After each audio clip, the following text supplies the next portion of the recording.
الله وبركاته. الحمد لله رب العالمين والعاقبة للمتقين والصلاة والسلام على من لا نبينا محمد وعلى آله وصحبه ومن تبعهم بإحسان إلى يوم الدين. أما بعد، أعوذ بالله من الشيطان الرجيم. بسم الله الرحمن الرحيم. ومن الناس من يشتري لهو الحديث ليضل عن سبيل الله بغير علم ويتخذها هزوا أولئك لهم عذاب مهين. আলহামদুলিল্লাহ, প্রশংসা আল্লাহ সুবহানাহু ওয়া তাআলার জন্য যে মহান রব্বুল আলামিন আমাদেরকে জুমার সালাতের পর সাতক্ষীরা দাওয়া সেন্টার কর্তৃক আয়োজিত সাপ্তাহিক ইসলামী হালাকায় বসার তৌফিক দান করেছেন। এই জন্য বলি আলহামদুলিল্লাহ। দুরূদ ও সালাম বর্ষিত হোক মানবতার মুক্তির দূত মুহাম্মদ সাল্লাল্লাহু আলাইহি ওয়াসাল্লামের উপর। সকলের পড়ি সাল্লাল্লাহু আলাইহি ওয়াসাল্লাম। সম্মানিত উপস্থিতি ও দিনী ভাইরা, আপনাদের সকলকে জানাই সাতক্ষীরা দাওয়া সেন্টার থেকে শুভেচ্ছা। আহলান ওয়া সাহলান ওয়া মারহাবান বিকুম। আলহামদুলিল্লাহ, আজকে আপনাদের সামনে যে বিষয়টি নিয়ে কথা বলবো বলে ইচ্ছা পোষণ করেছি সেটা হলো গান বাজনা বাদ্যযন্ত্রের ভয়াবহতা। বর্তমানে আমরা বিশেষ করে আমাদের যুবক সমাজ যারা আমরা আছি, আমরা গান বাজনা বাদ্যযন্ত্রের সাথে একেবারে জড়িত হয়ে গেছি এমনভাবে যেন মনে হয় ওটা ছাড়া আমাদের চলা এবং বাঁচা মুশকিল। ওটা না হলে আমাদের হয় না। জীবনের একটা আমাদের অঙ্গ হয়ে গেছে গান বাজনা বাদ্যযন্ত্র। অথচ এটা খুবই নিকৃষ্ট কাজ, গান বাজনা বাদ্যযন্ত্র। এবং আল্লাহ নবী সাল্লাল্লাহু আলাইহি ওয়াসাল্লাম এবং আল্লাহ সুবহানাহু ওয়া তাআলা আমাদেরকে গান বাজনা বাদ্যযন্ত্র এটাকে হারাম করে দিয়েছেন। কোনো মুমিন জন্য বৈশিষ্ট্য নয় গান বাজনা শোনা, কারণ গান বাজনা এটা শয়তানের খোরাক, এটা কখনো মুমিনে হতে পারে না। অথচ আমরা আজ আমাদের যুব সমাজ এমনভাবে এর সাথে মিশে গিয়েছে যেন মনে হচ্ছে এটাই আমাদের কালচার। অথচ এটা কি ইহুদি খ্রিস্টানদের কালচার। রাসূল সাল্লাল্লাহু আলাইহি ওয়াসাল্লাম তিনি আশঙ্কা করেছিলেন, তিনি দুঃখ প্রকাশ করে বলেছিলেন যে আমার মনে সবথেকে বড় ভয় যে আমার উম্মত ইহুদি খ্রিস্টানদের সাথে মিলে যাবে। অথচ আজকে আমাদের কালচার দেখলে বোঝা যায় যে রাসূল সাল্লাল্লাহু আলাইহি ওয়াসাল্লাম যেটা বলেছিলেন সেটাই আজকে বাস্তবায়ন করতেছি আমরা। অথচ এই গান বাজনা বাদ্যযন্ত্র আমাদের জন্য খুবই ভয়াবহ এবং এর শাস্তি পরকালে অত্যন্ত কঠোর। কারণ আল্লাহ সুবহানাহু ওয়া তাআলা বলতেছেন, অমিনান নাসি মাই ইয়াশতারি লাহওয়াল হাদিস, মানুষদের মধ্য থেকে, আদম সন্তানের মধ্য থেকে এমন কিছু মানুষ রয়েছে মাই ইয়াশতারি লাহওয়াল হাদিস, যারা এই গান বাজনা বাদ্যযন্ত্রকে ক্রয় করে। লিউদিল্লা আন সাবিলিল্লাহ, মানুষদেরকে পথভ্রষ্ট করার জন্য, বিগয়রি ইলম, তাদের জ্ঞান না থাকার কারণে। আজকে আমরা যারা গান বাজনা বাদ্যযন্ত্র শুনি এবং এটা ক্রয় করতেছি মানুষদেরকে দিনের পথ থেকে দূরে রাখার জন্য। আজকে দেখুন আমাদের সমাজে ওয়াজ মাহফিলের আয়োজন করলে মানুষ নাই। একটা মাহফিলে 3-4জন বক্তা থাকে, সেই বক্তারা শ্রোতারা কি করে যে প্রধান বক্তা কখন আসবে তখন আলোচনা শুনতে যাবে, এর আগে কোনো শ্রোতা পাওয়া যায় না। অথচ আপনি একটা গান বাজনার আয়োজন করুন, দেখবেন যে সেখানে মাগরিবের পর থেকে রাত 1টা 3টা 2টা পর্যন্ত মানুষ সেখানে কি করে অবস্থান করে। এই জন্য আল্লাহ সুবহানাহু ওয়া তাআলা বলতেছেন যে মানুষের মধ্য থেকে কিছু মানুষ আছে, ওয়ামিনান নাসি মাই ইয়াশতারি লাহওয়াল হাদিস, মানুষদের ভিতরে এমন কিছু মানুষ রয়েছে যারা গান বাজনা বাদ্যযন্ত্র এটাকে ক্রয় করে। কেন? লিউদিল্লা আন সাবিলিল্লাহ, মানুষদেরকে পথভ্রষ্ট করার জন্য।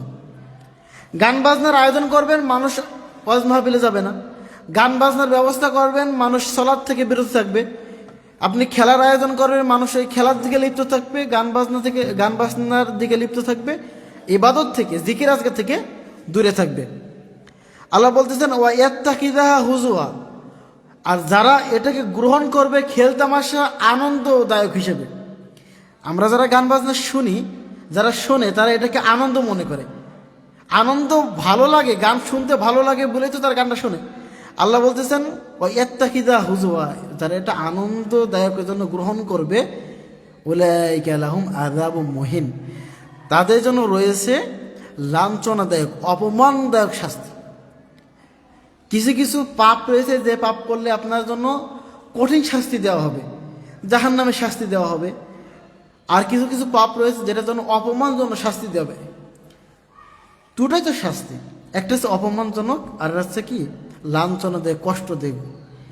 কিন্তু কষ্ট থেকে অপমানজনক শাস্তি সব থেকে বেশি কঠিন। মনে করতে পারেন যে একজন চুরি করেছে, চুরি করার পরে তাকে যখন বলা হলো যে এখানে থুতু ফেলে তুমি থুতুটা জিহ্বা দিয়ে চেটে উঠাও, এটা তার জন্য কি অপমানজনক শাস্তি, এটা কিন্তু একটা শাস্তি। আবার যখন বলা হবে তুমি চুরি করেছো, তোমাকে 10টা বেতের আঘাত করা হবে, এটাও শাস্তি। কঠিন কোনটা? যেটা স্যাপ চেটে উঠাতে হবে, জিহ্বা দিয়ে স্যাপ যে থুতু চেটে উঠাতে হবে, এটাই হচ্ছে সব থেকে কঠিন। যদিও এটা সহজ মনে হয়, কিন্তু এটা অপমানজনক শাস্তি। যাকে শাস্তিটা প্রদান করা হবে তার কাছে মনে হবে যে আমাকে শাস্তি দেওয়া হচ্ছে কি আমার মৃত্যু ভালো ছিল। আর সমাজে মুখ দেখানো কঠিন। তো আল্লাহ সুবহানাহু ওয়া তাআলা কিয়ামতের দিন যারা গান বাজনা শুনছে দুনিয়ায় তাদেরকে শাস্তি দিবেন, কিন্তু অপমানজনক শাস্তি দিবেন। এমন শাস্তি যেটা তার জন্য অপমানজনক হবে, অত্যন্ত কঠিন হবে কিয়ামতের মাঠে। এজন্য আমরা যারা মুমিন আছি আমাদের উচিত এই গান বাজনা বাদ্যযন্ত্র থেকে আমাদেরকে দূরে থাকা। আমরা যুবক ভাই যারা আছি আমরা এটার সাথে এমনভাবে লিপ্ত হয়ে গেছি যেটা এটা ছাড়া আমাদের চলা সম্ভব হয় না এমন মনে হয়, অথচ আমাদের সকলের উচিত এর থেকে বিরত থাকা। আন আবি মালিক আশআরী রাদিয়াল্লাহু আনহু قال, আবু মালিক আশআরী রাদিয়াল্লাহু আনহু থেকে বর্ণিত, তিনি বলেন ক্বালা রাসূলুল্লাহ সাল্লাল্লাহু আলাইহি ওয়াসাল্লাম, রাসূলুল্লাহ সাল্লাল্লাহু আলাইহি ওয়াসাল্লাম বলতেছেন যে লা ইয়াকুনান্না মিন উম্মাতিন, অবশ্যই লা ইয়াকুনান্না মিন উম্মাতিন আকওয়ামুন, আমার উম্মাতের মধ্য থেকে এমন কিছু মানুষ রয়েছে ইস্তাহিল্লুনাল হিরা, অবশ্যই আমার উম্মাদের মধ্য থেকে কিছু মানুষ ইস্তাহিল্লুনা, তারা হালাল মনে করবে, আল হিরা, জেনাকে কি করবে হালাল মনে করে নেবে, ওয়াল হারিরা, রেশমকে হালাল মনে করে নেবে, ওয়াল খামরা, এবং মদকে হালাল মনে করবে, ওয়াল মাআজিফা, এবং গান বাজনা বাদ্যযন্ত্র এটাকে হালাল মনে করে নেবে। এটা বর্তমান আমরা দেখতে পাচ্ছি। রাসূলুল্লাহ বলেছেন কি লা ইয়াকুনান্না মিন উম্মাতিন আকওয়ামুন, অবশ্যই আমার উম্মতের মধ্য থেকে কিছু মানুষ ইস্তাহিল্লুনাল হিরা, তারা জেনাকে হালাল মনে করবে। দেখেন না পার্কে, আপনাদের এখানে তো মন্টু মিয়ার বাগান বাড়ি আছে কাছে, ছেলে মেয়ে একসাথে পার্কে হাত ধরে ঘুরে বেড়াচ্ছে, কিছুই মনে করতেছে না। অথচ বিবাহর আগে একজন মেয়ে আরেকজন মেয়ের সাথে কথা বলে হারাম, এটাই জেনা। রাসূলুল্লাহ সাল্লাল্লাহু আলাইহি সাল্লাম বলেছেন আমার উম্মতের উপর জেনাকে করে দেওয়া হয়েছে, মানে আমার উম্মত জেনা করবে কিন্তু এটাকে হালাল মনে করে নেবে। জেনা কোনগুলো? যখন আপনি কোনো মেয়ের দিকে তাকাবেন খারাপ দৃষ্টিতে, এটা চোখের জেনা। একটা মেয়ের সাথে আপনি সারা রাত চ্যাটিং করতেছেন, এটা আপনার আঙ্গুল দিয়ে টিপে চ্যাট করতেছেন, এটা আপনার আঙ্গুলের জেনা। একজন মেয়ের সাথে আপনি পার্কে ঘুরে বেড়াচ্ছেন, এটা আপনার হাতের জেনা, শারীরিক জেনা। আবার শারীরিক জেনা আছে আপনি দীর্ঘদিন আপনার গার্লফ্রেন্ডের সাথে জিএফ বিএফ দুজন একসাথে ঘোরাফেরা করে, একটা হোটেল শেয়ার করে, তারপরে মিলেমিশা করে, এইভাবে জেনাকে হালাল করে নিয়েছে। রাসূল বলতেছেন অবশ্যই, মানে তাকিদ দিয়েছেন, নুন তাকিদ, লাম তাকিদ, নুন তাকিদ দুটো আল্লাহ রাসূল বলেছেন লা ইয়াকুনান্না, অবশ্যই আমার উম্মত তারা জেনাকে হালাল করে নেবে, ওয়াল হারিরা, এবং রেশমকে হালাল করবে, ওয়াল খামরা, মদকে হালাল করে নেবে। আজকে যুবক ভাইরা তারা বিভিন্নভাবে তারা বিভিন্ন বা ফেন্সিডিল বা অন্য নেশাদার দ্রব্যের সাথে তারা লিপ্ত হয়ে গেছে। আগে আমরা মনে করতাম যে নেশা যেটা বিড়ি সিগারেট যেটা খায় এটা মুরব্বীরা, চাচারা, দাদারা, অথচ একটা 5 বছরের বাচ্চা, এই 10 বছরের বাচ্চা, 12 বছর 13 বছরের বাচ্চা, তারা কি করতেছে ওপেনে আমাদের সামনে নেশার সাথে জড়িত হয়ে গেছে। আল্লাহ রাসূল বলেছেন ওয়াল মাআজিফা, এবং গান বাজনা বাদ্যযন্ত্র এগুলোকে তারা হালাল মনে করে নেবে, রাসূল সাল্লাল্লাহু আলাইহি ওয়াসাল্লাম বলে গেছেন। আর ইবনে আব্বাস রাদিয়াল্লাহু আনহু قال, আব্দুল্লাহ ইবনে আব্বাস রাদিয়াল্লাহু আনহু থেকে বর্ণিত, তিনি বলেন রাসূলুল্লাহ সাল্লাল্লাহু আলাইহি ওয়াসাল্লাম বলছে ইন্নাল্লাহা তাআলা, নিশ্চয় আল্লাহ সুবহানাহু ওয়া তাআলা হারামাল খামরা, তিনি মদকে হারাম করেছেন, ওয়াল মাইসির এবং জুয়াকে হারাম করে দিয়েছেন, ওয়াল কুবা এবং গান বাজনা বাদ্যযন্ত্র এইগুলোকে আল্লাহ রাসূল সাল্লাল্লাহু আলাইহি ওয়াসাল্লাম এবং আল্লাহ সুবহানাহু ওয়া তাআলা হারাম করেছেন। তিনটে বিষয় আল্লাহ সুবহানাহু ওয়া তাআলা হারাম করে দিয়েছেন। তার একটা হলো আল খমর, নেশাদ্রব্য হারাম করে দিয়েছেন আল্লাহ সুবহানাহু ওয়া তাআলা, ওয়াল মাইসির এবং জুয়া। জুয়া যেটা যে খেলার ভিতরে আপনার টাকা দিয়ে খেলা করা হয়, হার জিত রয়েছে টাকার মাধ্যমে, এটা হচ্ছে জুয়া। যেটা আপনার শরীরে কোনো লাভ হয় না, এইগুলো শরীরে কোনো লাভ নেই এবং কি রয়েছে এর ভিতরে টাকা দিয়ে খেলা হার জিত রয়েছে, এটা হচ্ছে কি জুয়া। আন্তর্জাতিক মানে যতগুলো আইপিএল বিপিএল যতগুলো খেলা আছে সমস্ত খেলাই হারাম। এইগুলো খেলা তো দেখা দূরে থাক, এই খেলার আলোচনা যেখানে করা হয় ওইখানে বসায়ও হারাম। অথচ আজকে আমরা যুবকরা এই খেলার সাথে নিমজ্জিত রয়েছে।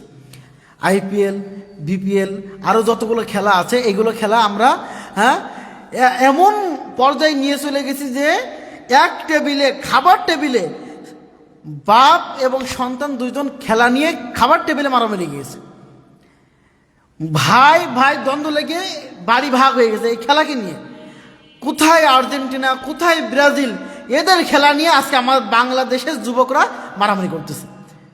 আর্জেন্টিনা ব্রাজিলের পতাকা নিয়ে বাড়ির উপর টাঙিয়ে রাখতেছে। অথচ রাসূল সাল্লাল্লাহু আলাইহি ওয়াসাল্লাম তিনি বলেছেন, আমার উম্মাত ইহুদি খ্রিস্টানদের সাথে এমনভাবে তারা মিলিত হবে যেন তারা সাপ যেমন গর্ত থেকে বের হয়ে আবার গর্ত ফিরে যায়, আমার উম্মাত ঠিক ইহুদির সাথে এইভাবে মিলে যাবে। ইহুদিরা যদি তার মায়ের সাথে জিনা করে, আমার উম্মাত তার মায়ের সাথেও জিনা করবে, নাউজুবিল্লাহ মিন যালিক।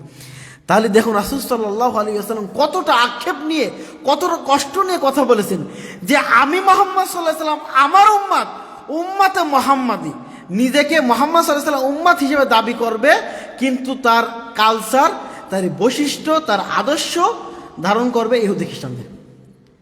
অথচ রাসূল সাল্লাল্লাহু আলাইহি ওয়াসাল্লাম আল্লাহ সুবহানাহু ওয়া তাআলা তিনি প্রত্যেকটা জুয়া খেলা হারাম করে দিয়েছেন।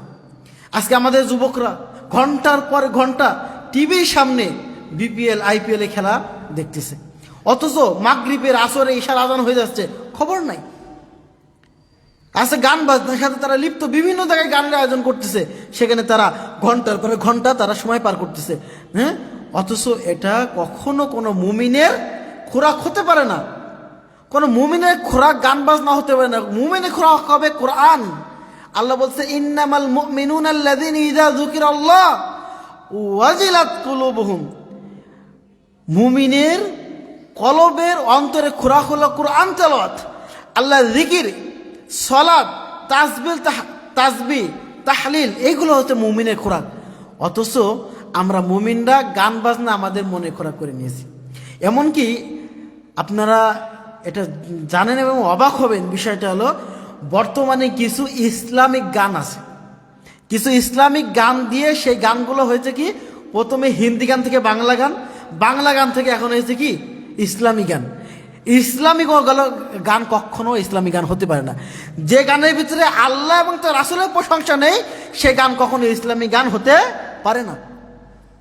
আজকে আমাদের সমাজে এক সময় ছিল, আমাদের ওই যে নাম বলবো না, যে মিডিয়ায় সুন্দরভাবে গান আগে দেওয়া হতো, যে সমাজের গান, সমাজের বাস্তব চিত্র তুলে ধরতেন আমাদের আইনুদ্দিন আজাদ রাহিমাহুল্লাহ। অথচ সেটাকে এমনভাবে আজকে গানগুলোকে এমনভাবে তুলে ধরা হয়েছে যেখানে আপনারা পুরো গানটা শুনলে বোঝা যাবে যে এটা অমুক ছবির গান বা অমুক গানের নকল এটা, আর এটার নাম দিয়েছে ইসলামী গান। কারণ ইসলাম যেখানে থাকবে সেটাই মানুষ তো খাবে, মানুষ গ্রহণ করবে। আজকে আমাদের একটা সমাজে একটা দল প্রতিষ্ঠিত আছে যে অমুক দল ক্ষমতায় গেলে আমাদের নাকি ইসলাম কায়েম করবে। এটা না বলেও নাই, অমুক দল বলতেছে, একজন হিন্দু বলতেছে আমরা যদি ক্ষমতায় যাই তাহলে আমরা কি করবো, ইসলাম কায়েম করবো। একজন হিন্দু বলতেছে, তারা নাকি এটা ইসলামী দল, নাম দিয়েছে, শুরুতে ইসলাম আছে।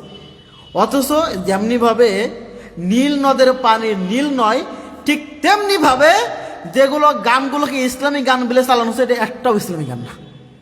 আমাদের এই সমস্ত ইসলামী গানগুলো থেকে বিরত থাকতে হবে। এগুলো কখনো ইসলামী গান হতে পারে না। আপনারা সকলে এই গান থেকে বিরত থাকবেন এবং যারা অনলাইনে দেখবেন, আপনাদেরকে সতর্ক করি, এই সমস্ত ইসলামী গান নামে যে সমস্ত গানগুলো চালু করা হয়েছে বাজনা বাদে, এগুলো শুনবেন না, কোনো দরকার নেই। আপনি কোরআন তেলাওয়াত শুনুন, কোরআন তেলাওয়াত শুনলে আপনার ভিতরে ঈমান বৃদ্ধি হবে। ওয়া ইযা তুলিয়াত আলাইহিম যাদাতহুম ঈমানা, যখন আপনার সামনে কোরআন তেলাওয়াত করা হবে, যখন কোরআন শুনবেন তখন আপনার ঈমান বৃদ্ধি পাবে। এগুলো কোরআন শুনবেন, এগুলো গানগুলো শোনা থেকে বিরত থাকবেন। আল্লাহ সুবহানাহু ওয়া তাআলা আমাদেরকে তৌফিক দান করুন, আল্লাহুম্মা আমিন।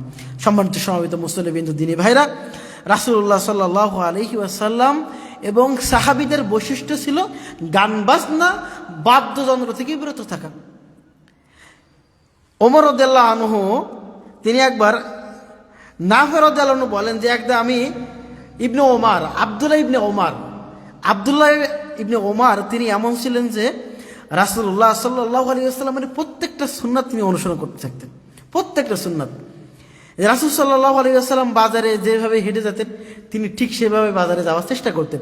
এমনকি রাসূল সাল্লাল্লাহু আলাইহি ওয়াসাল্লাম যদি কোথাও তিনি বসতেন, ওমর রাদিয়াল্লাহু আনহু সেই রাস্তা দিয়ে যাওয়ার সময় সেখানে বসার চেষ্টা করতেন যে এখানে আমার রাসূল বসেছেন। তার মানে আব্দুল্লাহ ইবনে ওমর রাসূল সাল্লাল্লাহু আলাইহি ওয়াসাল্লাম প্রত্যেকটা সুন্নাতকে অনুসরণ করার চেষ্টা করতেন। তো আব্দুল্লাহ ইবনে ওমর রাদিয়াল্লাহু আনহু এবং নাফে রাদিয়াল্লাহু আনহু দুজন রাস্তাতে হেঁটে যাচ্ছেন। রাস্তাতে যাওয়ার সময় তিনি দূর থেকে শুনলেন যে কি গান বাজনার আওয়াজ ভেসে আসতেছে। আব্দুল্লাহ ইবনে ওমর রাদিয়াল্লাহু আনহু তার দুটি আঙ্গুল কানের ভিতর ঢুকিয়ে তিনি রাস্তা থেকে চললেন। পরে নাফে রাদিয়াল্লাহু আনহুকে জিজ্ঞেস করলেন, নাফে তুমি কি শুনতে পাও কোনো গান? হাল তাসমাউ শাইআ, তুমি কি কোনো কিছু শুনতে পাচ্ছ? তখন বললেন, না আমি তো কোনো কিছু শুনতে পাচ্ছি না। তখন তিনি বললেন যে রাসূল সাল্লাল্লাহু আলাইহি ওয়াসাল্লামের সাথে একদিন এভাবে হেঁটে যাচ্ছিলেন ওমর রাদিয়াল্লাহু আনহু, তখন গান বাজনার আওয়াজ শোনার পরে রাসূল সাল্লাল্লাহু আলাইহি ওয়াসাল্লাম কানের মধ্যে হাত ঢুকিয়েছিলেন যাতে করে গান বাজনার আওয়াজ না শোনা যায়। অথচ আমরা গান বাজনার আওয়াজ শুনতে না পাওয়ার কারণে, বাইরের আওয়াজের কারণে গান বাজনা শুনতে পাই না বলে আমরা কি করি, হেডফোন কানের মধ্যে ঢুকে গান শোনার চেষ্টা করি যেন বাইরে কোনো আওয়াজ আমার কানে না যায়। অথচ সাহাবীরা গান বাজনার আওয়াজ না যায় এজন্য কানের ভিতরে আঙুল ঢুকে রাখতেন। আর আপনি আমি গান বাজনার আওয়াজ যেন শুনতে পাই, অন্য কোনো আওয়াজ না যায়, এই জন্য বিভিন্ন ব্র্যান্ডের ব্লুটুথ আমি কানের মধ্যে ঢুকে রাখি। ইন্না লিল্লাহি ওয়া ইন্না ইলাইহি রাজিউন।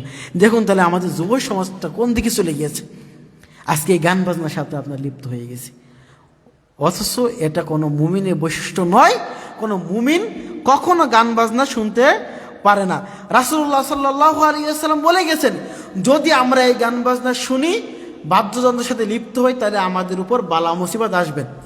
আনাস রাদিয়াল্লাহু আনহু থেকে বর্ণিত, তিনি বলেন, ক্বালা রাসূলুল্লাহ সাল্লাল্লাহু আলাইহি ওয়াসাল্লাম, রাসূলুল্লাহ সাল্লাল্লাহু আলাইহি ওয়াসাল্লাম বলতেছেন, লা ইয়াকুনান্না ফি হাযিল উম্মতি, অবশ্যই আমার উম্মাত কি করবেন, নেশাদার দ্রব্যের কসপুন ওয়া কাসপুন ওয়া মাসকুন ওয়া যালিকা ইযা শারিবুল খামরু ওয়াত্তাখাযু কয়নাতি ওয়া দারাবু বিল মাওয়াজিফ।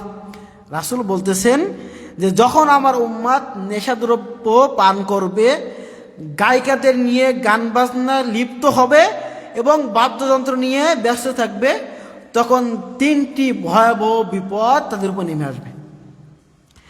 যখন উম্মতে মুহাম্মাদি গান বাজনাতে লিপ্ত থাকবে, মদ পানে লিপ্ত থাকবে, নায়িকা দিয়ে গান গাওয়াবে, নাচাবে, রাসূল বলতেছেন আমাদের উপর তিনটি বিপদ নেমে আসবে। এক নম্বর হচ্ছে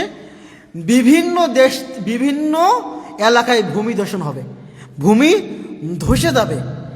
2 নম্বর হলো উপর থেকে, আসমান থেকে অথবা কোনো জাতির পক্ষ থেকে জুলুম, অত্যাচার, নির্যাতন চাপিয়ে দেওয়া হবে। 3 নম্বর হলো অনেকের এই পাপের কারণে তাদের আকার আকৃতি পরিবর্তন হয়ে যাবে।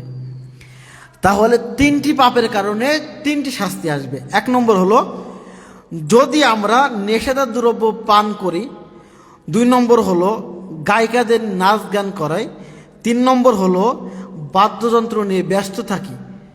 এটা আমাদের সমাজের 3টাই এখন চালু হয়ে গেছে, 3টাই চালু হয়ে গেছে। কিছুদিন আগে 2-3 দিন আগে একটা দিবস গেল না, 16ই ডিসেম্বর।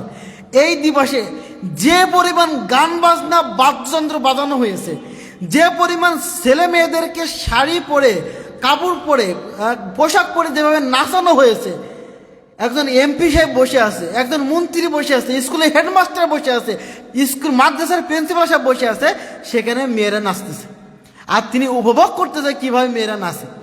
সেখানে গানের আয়োজন করা হয়েছে, শিল্পী ভাড়া করে নিয়ে আসা হয়েছে, এমনকি সেখানে বিভিন্ন রকম পানির আয়োজন করা হয়েছে। রাসূল সাল্লাল্লাহু আলাইহি সাল্লাম বলছেন, যখন আমার উম্মাদ নেশাদ্রব্যের সাথে লিপ্ত হবে, গান বাজনা বাদ্যযন্ত্র করবে, নায়িকা নাচাবে, তখন 3টি ভয়াবহ শাস্তি হবে। 1 নম্বর হলো ভূমি ধসে যাবে। আজকে দেখা যায় আমাদের পার্বত্য চট্টগ্রামের দিকে শোনা যায় পাহাড় ধসে মানুষ মারা গেছে, তাই না? শোনা যাচ্ছে পাহাড় ধসে গেছে। অনেক জায়গায় ভূমিকম্প হওয়ার কারণে জমিনের ভিতরে আমাদের ফাটল ধরে গেছে, বিল্ডিং ধসে গেছে। কেন? আমাদের পাপের শাস্তি। ভাই, আপনার আমার পাপের শাস্তি। আপনি গান শোনার কারণে, আপনি নায়িকা নিয়ে নাচার কারণে এই শাস্তি চলে এসেছে যে ভূমি ধসে যাচ্ছে। আজকে আমাদের উপর ভারতের বিরুদ্ধে বা আমাদের দেশের পক্ষে দু একটা কথা বলার কারণে এক জাতির পক্ষ থেকে আমাদের উপর জুলুম নির্যাতন চাপিয়ে দেওয়া হয়েছে। আমাদের ভাইকে গুলি করে হত্যা করতেছে। কেন? আমাদের পাপের শাস্তি এটা। এই গান বাজনা বাদ্যযন্ত্রের কারণে, নেশাদ্রব্যের কারণে আজকে আমাদের উপর, মানুষের উপর থেকে জুলুম চলে এসেছে। আজকে অন্য দেশ কেন আমাদের উপর আক্রমণ করবে? আমাদের পাপের কারণে। এটা আল্লাহ রাসূল সাল্লাল্লাহু আলাইহি ওয়াসাল্লাম বলেছেন, অন্য দেশের উপর থেকে আমাদের উপর জুলুম চলে আসবে, আমাদের উপর তারা কর্তৃত্ব করবে, জুলুম করবে, নির্যাতন করবে। এটা আমাদের পাপের শাস্তি। রাসূল বলেছেন গান বাজনা এবং নায়িকা নিয়ে নাচার কারণে। দিনী ভাইরা, আমরা যারা বিশেষ করে এই শীতকাল যখন আমাদের মাসে এসে গেছে, আমরা কি করি? শীতকাল মানে একটা আছে পিকনিকের আয়োজনের সময়, শীতকাল মানে বিবাহের আয়োজন। যখন কোনো একজনের বাড়িতে বিবাহ শুরু হয়, তখন ওই এলাকায় 3 দিন পর্যন্ত ঘুমানোই মুশকিল। বিভিন্ন রকম ডিজে গান, ঢোলের বাড়ি, বক্স, নানান রকম ডিজের কারণে ওই এলাকা থাকা যায় না। এমনকি মানুষ তো দূরে থাক, কাক পক্ষ থাকতে পারে না, এমনভাবে গান বাজনা বাদ্যযন্ত্র বাজানো হয়। 3 দিন 4 দিন একাধারে ঢোল বাজতেছে, বক্স বাজতেছে, এ পাশে ছেলে মেয়েদেরকে নাচানো হচ্ছে, গায়িকা ক্রয় করে আনা হচ্ছে, এবং ছেলেকে 3 দিন 4 দিন পর্যন্ত হলুদ মাখানো হচ্ছে। মেয়েরা এসে মাখাচ্ছে, ভাবি এসে মাখাচ্ছে, তারপরে যে বিয়ে এসে মাখাচ্ছে। অথচ এগুলো সম্পূর্ণভাবে হারাম। কোনো মুসলমানের কালচার, কোনো মুসলিমের কালচার হতে পারে না তার বিবাহতে গান বাজনা বাদ্যযন্ত্র বাজানো। কোনো মুসলিমের কালচার হতে পারে না তার বিবাহে কোনো হলুদ সজ্জা করা। এটা হারাম। আপনার একজন মেয়ে এসে আপনাকে হলুদ মাখাচ্ছে, আপনি এত নির্লজ্জ হয়ে গেছেন যে একজন মেয়ে মানুষ এসে আপনাকে হলুদ মাখাবে? আপনি এত বড় পঙ্গু হয়ে গেছেন আপনি যে আপনাকে হলুদ মাখানো লাগবে একজন মেয়ে এসে? আপনার কি হায়া লজ্জা বলতে কিছু নাই? আপনার কি শরম লাগে না? আপনার বাড়িতে গান বাজনা বাজতেছে, আপনার মসজিদের সামনে আপনার বাড়ি একেবারে মসজিদের সোজাসুজি, আর আপনার বাড়িতে 3 দিন 4 দিন পর্যন্ত গান বাজতেছে, একজন 2-3 জন গায়ক গায়িকা ভাড়া করে এসে আপনি নাচাচ্ছেন, আর আপনি বলতেছেন আপনি মুসলিম। অথচ শুক্রবার দিন বিবাহের সময় আপনি হুজুর ভাড়া করে নিয়ে আসলেন, যে সুন্নতি তরিকায় বিয়ে পড়ালেন। আরে ভাই, আপনি এটা সুন্নতি তরিকায় কালেমা পড়ে বিয়ে পড়াচ্ছেন, আর আগে 3 দিন করলেন, এটা কোন নবীর তরিকা? আপনি যে সুন্নতি তরিকায় বিবাহ বলেন, রাসূল সাল্লাল্লাহু আলাইহি ওয়াসাল্লাম সুন্নাতে 3 কালিমা পড়লেন কবুল বলে, এটা রাসূলের সুন্নাত। 3 দিন যে আপনার বাড়িতে ঢোল বাজলো, 3 দিন গান বাজনা করলেন, এটা কোন নবীর সুন্নাত? আপনার নবী কয়জন? আমার নবী তো একজন, মুহাম্মদ সাল্লাল্লাহু আলাইহি ওয়াসাল্লাম। আপনার নবী কয়জন? আপনি কোন নবী অনুসরণ করেন? শয়তানের অনুসরণ করেন আপনি শয়তানকে অনুসরণ করতেছেন। এই বিয়ে বাড়িতে গান বাজনা বাদ্যযন্ত্র এগুলো থেকে বিরত থাকতে হবে। আমাদের সমাজটিকে পরিবর্তন করতে হবে, আমাদেরকে ঐক্যবদ্ধ হতে হবে, এবং আমাদের সমাজে এই গান বাজনা বাদ্যযন্ত্র দেখে বাজানো হবে, এটাকে প্রতিরোধ করতে হবে। এবং কি, বর্তমানে আমরা বিভিন্ন জায়গায় পিকনিকের নাম করে শিক্ষা সফর যাচ্ছি।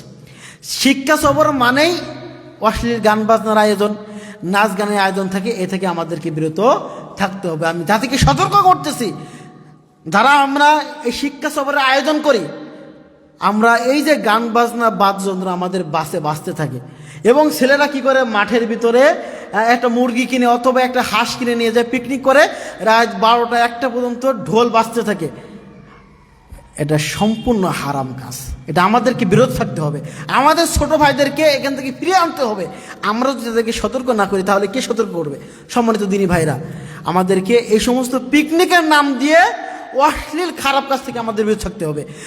পিকনিকের নাম দিয়ে গানের আয়োজন করা থেকে আমাদেরকে বিরত থাকতে হবে। বিয়ের নাম দিয়ে আমাদের সমাজে যে গান বাজনা আয়োজন করা হচ্ছে, এ থেকে আমাদের বিরত থাকতে হবে। যখন বলা হয় যে হুজুর, যখন বলা হয় চাচা, ভাই, আপনার বাড়িতে গান বাজনার আয়োজন করেছেন কেন? কয় কি ছেলে মেয়ে শুনে না, একটু একটু করতে দিতে হয়। আপনি একটুর জন্য আপনার ছেলে মেয়েকে জাহান্নামে পাঠাচ্ছেন। আপনি কি চান আপনার ছেলে, আপনার মেয়ে, আপনার পরিবার জাহান্নামে থাকুক? আপনি চান? অথচ রাসূল সাল্লাল্লাহু আলাইহি ওয়াসাল্লাম বলছেন, যারা গান বাজনা বাদ্যযন্ত্র শুনবে তাদেরকে কিয়ামতের মাঠে লাঞ্ছনাদায়ক অপমানজনক শাস্তি দেওয়া হবে। আল্লাহ সুবহানাহু ওয়া তাআলা বলছেন, ইয়া আইয়ুহাল্লাযীনা আমানু কু আনফুসাকুম ওয়া আহলিকুম নারা, হে পৃথিবীর মানুষ যারা ঈমান এনেছো, তোমরা নিজেরা জাহান্নামের আগুন থেকে বাঁচো, তোমার পরিবারকে বাঁচাও, আপনার আহাল পরিবারকে বাঁচান। গান বাজনা বাদ্যযন্ত্র থেকে তাদেরকে ফিরিয়ে আনুন। আপনার গান বাজনা শোনার কারণে, আপনি গান বাজনা বাজার কারণে আজকে শাস্তি ভোগ করতে হচ্ছে আমাদেরকে। আপনার শাস্তির ভাগ আমি কেন নেব? আপনার শোনার দরকার, আপনি শোনেন। আপনার শাস্তি কিয়ামতের মাঠের শাস্তি আপনি ভয় পান না, আপনি শোনেন। আপনি শোনার বাদ দিয়ে আমাকে কেন শোনাচ্ছেন? আপনি হেডফোন দিয়ে শোনেন।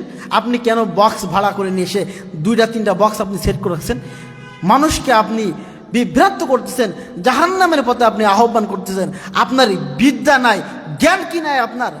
আল্লাহ বলছেন যে যারা গান বাজনা আয়োজন করে তাদের এলেম নাই, বিগয়রি এলম, এলেম না থাকার কারণে এগুলো করে।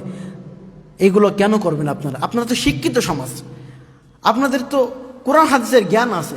যদি না থাকে কোরআন হাদিসের জ্ঞান অর্জন করুন, তবে গান বাজনা বাদ্যযন্ত্র এ থেকে বিরত থাকতে হবে। পরিশেষে আমি সকল দিনী ভাইদেরকে এবং দেশবাসী যারা আছে সকলকে আহ্বান জানাবো, 1 নম্বর হলো কোনো বিয়ের অনুষ্ঠানে আপনারা গান বাজনা বাদ্যযন্ত্রের কোনো আয়োজন করবেন না। বিয়ে এটা রাসূল সাল্লাল্লাহু আলাইহি ওয়াসাল্লামের সুন্নাহ, সুন্নাহ তরিকা বিয়ে আয়োজন করুন। আপনার বিয়ের বয়স হয়েছে, আপনি বিবাহ করুন। দিনী ভাই, আপনি যদি বিবাহ শুরুতেই গান বাজনা আল্লাহর নাফরমানি দিয়ে শুরু করেন, বিয়ের শুরুতে যদি আপনি জিনা দ্বারা শুরু করেন, বিয়ের শুরুতে যদি আল্লাহ এবং তার রাসূলের অসন্তুষ্টির মাধ্যমে যদি আপনি বিয়ের কার্যক্রম করেন, তাহলে সারা জীবন তো আপনি অশান্তির মধ্যেই থাকবেন। আপনার পরিবারটা তো জাহান্নামী পরিবার হয়ে উঠবে। যে বিবাহতে গান বাজনা বাজে, যে বিবাহতে নায়িকা বা হিজড়া নিয়ে এসে নাচানো হয়, সেই বিবাহ কখনো রাসূল সাল্লাল্লাহু আলাইহি ওয়াসাল্লাম এবং আল্লাহ সুবহানাহু ওয়া তাআলার পক্ষ থেকে বরকত আসতে পারে না। এবং আপনাদেরকে বলবো যে এগুলো বিয়েতে এগুলো আয়োজন করবে, আপনারা সামাজিকভাবে একে বয়কট করুন, তাহলে দেখবেন যে একসময় পরিবর্তন হবে। আমরা সেগুলো বিয়ের আয়োজনে যাই, সারাদিন বক্স বাজে 3 দিন, এবং শুক্রবারের নামাজটা পড়ে আপনাদের বিয়ে দাওয়াত খেয়ে আসি। এটা করলে হবে না। আমাদেরকে সামাজিকভাবে তাদেরকে এই সমস্ত অনুষ্ঠানগুলো বয়কট করতে হবে। তাই বলি, আপনারা বিবাহের অনুষ্ঠানে গান বাজনার আয়োজন করা থেকে বিরত থাকুন। 2 নম্বর হলো পিকনিকের নাম দিয়ে ছেলে মেয়ে একসাথে অবাধে মেলামেশাটা বন্ধ করুন, এবং গান বাজনার যে আয়োজন করা হয় পিকনিকের সময়, এইগুলো থেকে বিরত থাকুন। আল্লাহ সুবহানাহু ওয়া তাআলা বলেছেন, কুল সিরু ফিল আরদ, তোমরা জমিনে ভ্রমণ করো। ঠিক আছে, আপনি ভ্রমণ করেন শিক্ষা গ্রহণ করার জন্য, এই অশ্লীলতা সারানোর জন্য না, ছেলে মেয়েদেরকে প্রেম প্রীতির জন্য না, গান বাজনার জন্য না। আপনি নিয়ে যান সেখানে, যে আপনি আল্লাহ সুবহানাহু ওয়া তাআলার নির্দেশনগুলো দেখুন এবং শিক্ষা গ্রহণ করুন। এবং সমাজে যত প্রকার গান বাজনা বাদ্যযন্ত্র আছে, আমরা এগুলো থেকে বিরত থাকি। দিনী ভাইরা, আমরা আমাদের ফোনে যতগুলো গান বাজনা আছে, আমরা এগুলো সব ডিলিট করে দিয়ে আমরা একেবারে কোরআন এবং সুন্নাহর পথে চলার চেষ্টা করবে ইনশাআল্লাহ। আমাদের দাওয়া সেন্টারে বিভিন্ন রকম বইয়ের ব্যবস্থা আছে, আপনারা আসুন, এই সেন্টারে আসুন, কিতাবাদিগুলো নিয়ে পড়ুন, এলেম অর্জন করুন। এখন এই মোবাইলের ভিতরে অনেক বই আছে, অনেক আলেমের আলোচনা আছে, আপনারা সেইগুলো শুনুন। আমাদের এখানে আলোচনার ব্যবস্থা আছে, আপনারা এখান থেকে এসে এলেম অর্জন করুন, শিক্ষা গ্রহণ করুন। আল্লাহ সুবহানাহু ওয়া তাআলা আমাদেরকে যাবতীয় গান বাজনা অশ্লীল কাজ থেকে বিরত থাকার তৌফিক দান করুক, আল্লাহুম্মা আমিন। আল্লাহ তুমি আমাদেরকে যাবতীয় অন্যায় থেকে বিরত থাকার তৌফিক দান করো, আল্লাহুম্মা আমিন। আল্লাহ যারা অসুস্থ আছে তুমি সকলকে শেফায়ে দান করো, আল্লাহুম্মা আমিন। আল্লাহ তুমি এই সাতক্ষীরা দাওয়া সেন্টারকে কিয়ামত পর্যন্ত কবুল করেন, আল্লাহুম্মা আমিন। আল্লাহ যেন আমরা এখান থেকে দিনের দাওয়াত সারা বিশ্বের মানুষের কাছে যেন পৌঁছে দিতে পারে, আল্লাহ সেই তৌফিক তুমি আমাদেরকে দান করো, আল্লাহুম্মা আমিন। আল্লাহ তুমি আমাদের সৎ আমলগুলোকে, আমাদের দাওয়াতগুলোকে তুমি কবুল করেন, আল্লাহুম্মা আমিন। আল্লাহ তুমি আমাদের দিনী ভাইরা যে যেখানে আছে সকলকে তুমি হেফাজত করো, আল্লাহুম্মা আমিন। এই দাওয়া সেন্টারের সাথে যারা জড়িত আছে সকলকে আল্লাহ সুবহানাহু ওয়া তাআলা যাজায়ে খায় দান করো, আল্লাহুম্মা আমিন। আল্লাহ তুমি আমাদের সকলের দাওয়াতগুলোকে কবুল করে নাও, এই সেন্টারকে কিয়ামত পর্যন্ত কবুল করে নাও, এবং এই সেন্টারের মাধ্যমে সারা বিশ্বের দাওয়াত তুমি পৌঁছে দাও, আল্লাহুম্মা আমিন। সুবহানাকা আল্লাহুম্মা ওয়া বিহামদিকা আশহাদু আল্লা ইলাহা ইল্লা আনতা আস্তাগফিরুকা ওয়া আতুবু